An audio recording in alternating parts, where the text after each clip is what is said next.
In this lesson, we're going to be looking at a really important part of English language, but also a really important part of introductions and greetings, as well as just general conversation. And that is forming questions. Because of course, questioning and answering is really important for English speaking and speaking in any language. So let's begin. It's really important to be able to ask a range of different questions within English. And of course, you need to be able to reply as well. So in this lesson, we're going to be looking at two different types of question. That is closed questions. So we'll have a look at these types of questions too. They do not require a long response. They may need a reply to the question of 1, 2, 3 words. The replies are quite short. Here's an example. Are you from the UK? Now, it's a simple question. It's a closed question. I can't really give a long response to this. Simply, I would say, well, yes, I am. Or I could maybe say, yes, I am from the UK. And then we have slightly more advanced questions that require a longer reply. And they are open questions. So they require a longer response. And here's an example. How do you like hot weather? Okay, so I'm going to have to give my opinion on something now. I'm going to have to maybe explain in a bit more detail about my feelings, about my ideas. Well, I sometimes like it for a short period of time. An open question requires a longer response. We're going to look at both closed and open in this lesson, and we're kind of going to focus more on open questions. Okay, so let's begin with closed questions. They usually start with an auxiliary verb, or sometimes referred to as those helping verbs, is, are, will. So let's take a look at these different auxiliary verbs. Here is just a few of them. Is, was, are, were, did, does, will, could. There are more auxiliary verbs, but these are used often. The auxiliary verbs here are used often within common questions. So a closed question will often start with one of these words. Are you from the UK? Does it feel nice in the water? Is this a pen? Just to give you a few examples. And it's auxiliary verb plus subject plus the verb. Okay, so let's take a look at an example. Are you, the subject you, are you good at English? Are you talented? Are you skillful at English? I'm okay at it. Here's another example. Did you just eat lunch? Yes, I did. Or you could maybe say, yes, I did actually. So these are examples of closed questions, beginning with auxiliary verbs, are, did. A subject, you, we, us. I, even if you were talking, you were questioning yourself, did I really forget my bag? A rhetorical question. So these are closed question types and they're quite easy for us to form. But there's also open questions, which are good for greetings and introductions. You can definitely have more of a developed conversation with these question types. And there's a simple structure we can follow when making these questions.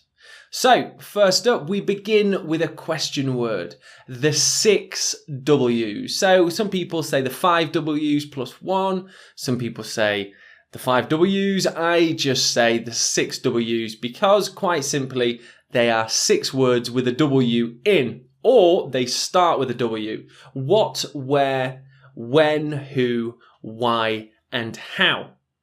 You'll notice that why and how are highlighted in orange because they are more advanced starting questions. If you start a question with why or how, it's usually a deeper question that requires a deeper, more explained and developed response. Okay, so we begin our question with one of the 6 W's. We then use an auxiliary verb just like we've seen before. And then we're going to need the subject, which is the person, the object, the place, the pronoun that we are questioning.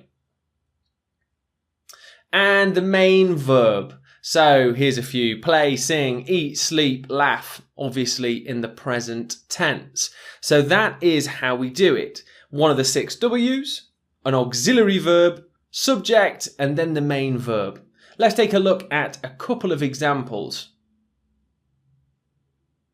Why did Donna decide? The verb decide. Why did Donna decide to move to another country? So we have that opening W, why, an auxiliary verb did, the subject, a lady called Donna, and our verb decide. And we follow it up with a phrase to talk about the country. Why did Donna decide to move to another country? Let's take a look at another example. Where is your favourite place to relax? Our verb phrase here, favourite place to relax. Relax is the verb and it comes at the end of this clause, favourite place to relax. Where is your favourite place to relax? Okay, let's take a look at the question matrix. It's going to be really useful in helping you make different levels of open questions. And here it is. On the left is our 6 W's, and on the top we have our auxiliary verbs. As we work through the blank squares from top left all the way to the bottom right, the questions become deeper and require more thought out and possibly longer responses. So up in the top left, what is? That's a pretty closed question. It's going to not require a very deep response. Whereas if we start working through the W's to the bottom to how, and if we start going along the auxiliary verbs through will to could to might, how might, that would be the beginning of a deep question. So this is something that I really recommend using when practicing questioning. And it gives you a great way to start with one of the 6 W's and then move along and choose a different range of auxiliary verbs for deeper questioning.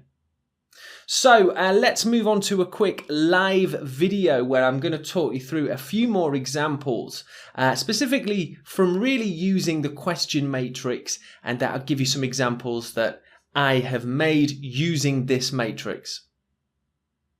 Okay, I really quickly wanted to go over is and was. So a really simple example with what. What is she doing?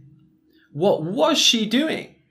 But I would only use the contraction what is, what's, with the verb is. I wouldn't use it with the past tense was. We don't contract was. What's she doing now? What was she doing yesterday? So that's something that we have to be careful about within our speaking. What's she doing now?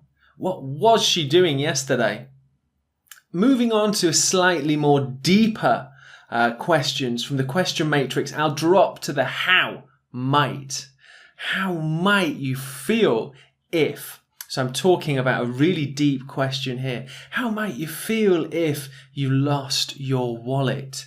And that's going to be a question that really requires a deeper response. How might you feel if you lost your wallet? How might you act if there was a problem at work?